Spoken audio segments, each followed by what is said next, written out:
अस्सलाम वालेकुम रहमतुल्लाहि व बरकातुहू। दोस्तों अजीज साथियों, कैसे हो? उम्मीद है सब खैर व आफियत से होंगे। दोस्तों, जैसा कि आप रात को मालूम होगा, वह बिल को लेकर काफ़ी दिनों से बहस चल रही थी और काफ़ी दिनों से चर्चा चल रही थी। दोस्तों, जेपीसी ने जो कमेटी है, लोगों से राय भी मांगी थी और दोस्तों लोगों ने राय भी दी थी। दोस्तों, लोगों ने क्यूआर कोड के जरिए अपनी अपनी राय भी पेश की थी। दोस्तों, अब वो बिल पार्लियामेंट में पास होने जा रहा है। दोस्तों, मुसलमानों के लिए बहुत ही अफसोसनाक, बहुत ही गमनाक खबर है। दोस्तों, बहुत ही बुरी खबर है कि वह बिल को वो पास होने जा रहा है। जी हाँ दोस्तों, जेपीसी ने उसको मंजूरी दे दी है। अब वो पार्लियामेंट में पास होने जा रहा है। दोस्तों, वह बिल को तो हम जानते ही होंगे, जो हमारे बुजुर्गों की जमीन है दोस्तों, उन पर सरकार की नजरें होगी। जी हाँ, सरकार उन्हें कब्जा कर लेगी। दोस्तों, इसी ताल्लुक से नासिर हुसैन का एक बयान आया है। दोस्तों, मैं नासिर हुसैन का बयान सुनाने वाला हूं जो वह बिल के ताल्लुक से है। दोस्तों, आप नासिर हुसैन का यह बयान सुनना और इसी ताल्लुक से आपकी कमेंट में क्या राय है वो हमें जरूर बताना। इससे पहले अगर आप हमारे चैनल पर नया है, चैनल को प्लीज सब्सक्राइब करना, वीडियो को लाइक करना, इस वीडियो को ज्यादा से ज्यादा लोगों तक शेयर करना। चलिए दोस्तों, आज का वीडियो हम शुरू करते हैं। जो नासिर हुसैन है वो इस ताल्लुक से, यानी वह बिल के ताल्लुक से क्या कह रहे हैं। दोस्तों, क्या सच में वह बिल पास हो गया है, क्या नहीं हुआ है? दोस्तों, आप इस वीडियो में सारी सच्चाई जान जाएंगे। चलिए दोस्तों, आज का वीडियो हम शुरू करते हैं। अस्सलामुअलैकुम दोस्तों, जिस बात का डर था वही हुआ। वक्फ तरमीमी बिल को जेपीसी ने मंजूरी दे दी है। जी हां दोस्तों, इस वक्त की यह सबसे अफसोसनाक खबर सामने आ रही है कि अब वक्फ तरमीमी बिल को जेपीसी कमेटी ने मंजूरी दे दी है और वहीं पर अपोजिशन की तमाम एतराजात को रिजेक्ट कर दिया है। आखिरकार दोस्तों, पूरा मामला क्या है, आइए पूरी तफसील से जानते हैं।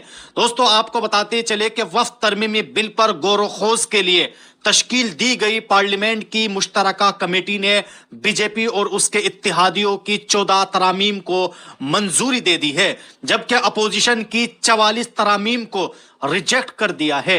दोस्तों, इस पूरे मामले को मजीद समझने के लिए हम राज्यसभा सांसद नासिर हुसैन की जुबानी सुनेंगे कि आखिरकार क्यों जेपीसी ने वक्फ तरमीमी बिल को मंजूरी दे दी है। तो आइए उनकी ही जुबानी सुनते हैं।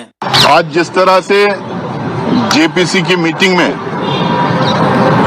लोकतंत्र के धज्जियां उड़ाए गए, संविधान को बरकरार रखा गया, किया गया, और जिस तरह से जेपीसी के चेयरमैन आज की जो मीटिंग, आज की जो प्रोसीडिंग चला रहे थे, इससे एकदम साफ था कि सरकार को संविधान से कुछ लेना देना नहीं है, जेपीसी से कुछ लेना देना नहीं है, जिसको हम मिनी पार्लियामेंट कहते हैं, पार्लियामेंट्री प्रोसीजर से कुछ लेना देना नहीं है, अपनी मनमानी चलाना है। इसीलिए हम बार बार कह रहे थे 2024 के चुनाव के आसपास कि ये सरकार को अगर 400 से ज्यादा सीटें मिले तो ये संविधान बदलने का काम करेगी। ये संविधान बदलने का इनको मौका तो मिला नहीं, इनको देश की जनता इनको सबक सिखाई है, लेकिन उसके बावजूद ये बिट्स एंड पीसेस में संविधान को खत्म करने का काम कर रहे हैं। आज जिस तरह से अक़लियतों के हकूक को दबाया गया, जिस तरह से अक़लियतों को खत्म करने की एक साजिश आज की मीटिंग में की गई, उससे एकदम साफ जाहिर है कि ये सरकार किसी भी तरह से इस देश में दो तरह के लॉ लाना चाहती है। उसमें एक उन लोगों के लिए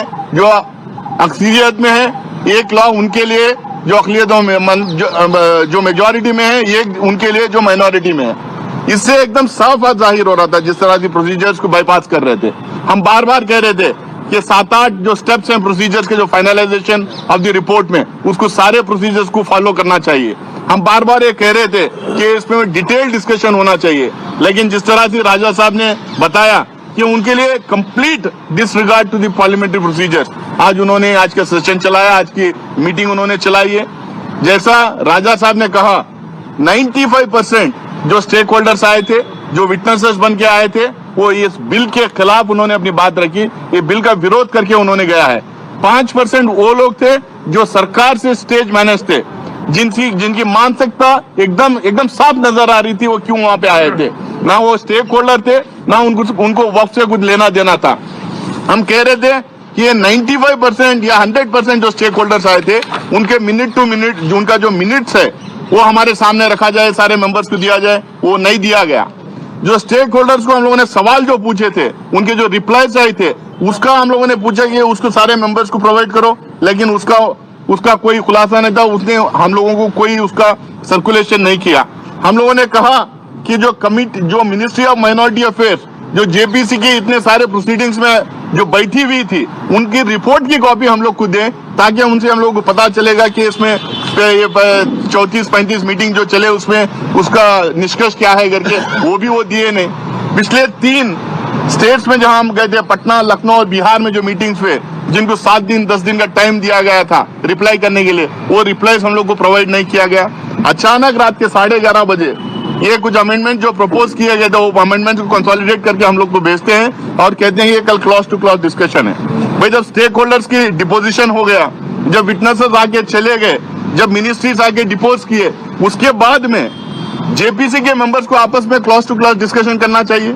जो अमेंडमेंट सरकार लाई थी उसको डिस्कस करना चाहिए, उसका कोई डिस्कशन नहीं, सीधा वोटिंग पे आप चले जा रहे हैं। इसका मतलब क्या है? फिर ये पूरा जो एक्सरसाइज था, 3-4 महीने 6 महीने का जो एक्सरसाइज था, ये किस चीज के लिए एक्सरसाइज था?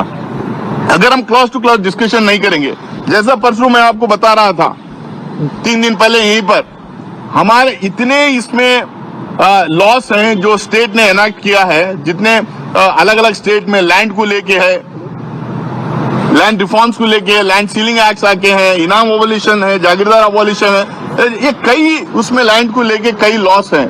और ये लॉस जो है टाइम टू टाइम जो सुप्रीम कोर्ट और हाई कोर्ट के जो जजमेंट्स आए हैं, वक्फ को लेके, एंडोमेंट को लेके, लैंड को लेके जो जजमेंट्स आए, वो they are conflicting with each other. हम कह रहे हैं कि इसको हम लोग को स्टडी करना चाहिए, हम कह रहे हैं पैरिटी होना चाहिए, हम कह रहे हैं एंडोमेंट एक्ट में क्या प्रोविजंस है, वक्फ एक्ट में क्या प्रोविजंस है, उसको कंपेयर करके देखिए। हिंदुस्तान में हर मजहब के जो रिलीजियस सेंटर्स हैं, उसको गवर्न करने के लिए, उसको एडमिनिस्टर करने के लिए एक तरह के लॉस अगर हो सकते हैं तो बनाना चाहिए हम लोग को, उसमें हमें कोई प्रॉब्लम नहीं है। लेकिन आप एकदम साफ इसमें दिखाई दे रहा है कि वहां पे एंडोमेंट, मुजराई डिपार्टमेंट के लिए अलग लॉस है, वक्फ के लिए अलग लॉस बनाए गए हैं। यहाँ पे हम लोग को ना बोलने दिया गया, ना हमारे अमेंडमेंट्स के ऊपर बात रखने दी गई। जो मूवर है अमेंडमेंट का, उसको 1-2 शब्द जनरली पार्लियामेंट में बोलने दिया जाता है, यहाँ पे बोलने नहीं दिया गया और पूरे तरह से बुलडोज करके इस बिल को लेके आ रहे हैं। सिर्फ और सिर्फ इनकी मंशा ये है, एक, दिल्ली इलेक्शन में उसका फायदा उठाएं, दूसरा इनको जो है एक माइनॉरिटीज को इस देश में सेकेंड ग्रेड सिटीजन बनाने के राह में जो है, उस डायरेक्शन में ये पहला स्टेप है। बहुत बहुत शुक्रिया आप लोगों का। तो दोस्तों, आप सबने सुना कि नासिर हुसैन ने साफ तौर पर यह बात कही है कि आज देश में अकलियतों को दबाना चाहते हैं और देश के अंदर 2 कानून बनाना चाहते हैं। और दोस्तों, इसी तरह कमेटी में मौजूद समाजवादी पार्टी के रुकन पार्लियामेंट मुहिब्बुल्लाह नदवी ने भी इस मुल्क को अकलियती बिरादरी के साथ भद्दा मजाक करार दिया है। आप जरा सुनिए कि मुहिब्बुल्लाह नदवी ने इस ताल्लुक से क्या कुछ कहा है। ये जो है वो मुल्क की माइनॉरिटी के साथ, वक्फ बोर्ड के साथ एक मजाक किया गया है, जो कॉन्स्टिट्यूशन को बिल्डोज किया गया है, जिस तरह से प्रोसीजर को खत्म किया गया है, इससे ये एक मजाक लगता है कि ये जो बिल लाया गया एक मजाक था और वक्फ से इससे कोई भला नहीं होने वाला है, बल्कि वक्फ की लूट करने के लिए ये एक प्रोसीजर, जिसमें कोई प्रोसीजर फॉलो नहीं किया गया पार्लियामेंट्री। और दोस्तों, ऐसे ही आपको बताते चले कि वक्फ बिल पर तश्कील पार्लियामेंट की कमेटी पर यह भी इल्जाम लगाया गया है कि उसने पहले ही दिन से अपने एजेंडे पर काम करते हुए तरमीमी बिल पर गौर-व-खोज के अमल के दौरान गैर मुताल्लिका अफराद से मुलाकात की और उनकी राय को तरजीह दी, जबकि इसके मुकाबले में मुल्क के करोड़ों मुसलमानों के जरिए ईमेल के जरिए तरमीमी बिल की मुखालिफत में उनकी राय पर कोई तवज्जो नहीं दी गई। जिससे पता चलता है कि हुकूमत के नजदीक वक्फ अमलाक मुसलमानों की अमलाक नहीं, बल्कि सभी की मुश्तरका जायदाद है। तो बहरहाल दोस्तों, आप सब लोगों ने देखा कि किस तरह आज जेपीसी ने वक्फ तरमीमी बिल को मंजूरी दे दी है। आप लोग इस ताल्लुक से अपनी क्या राय रखते हैं? आप लोग हमें कमेंट बॉक्स में जरूर बताएं।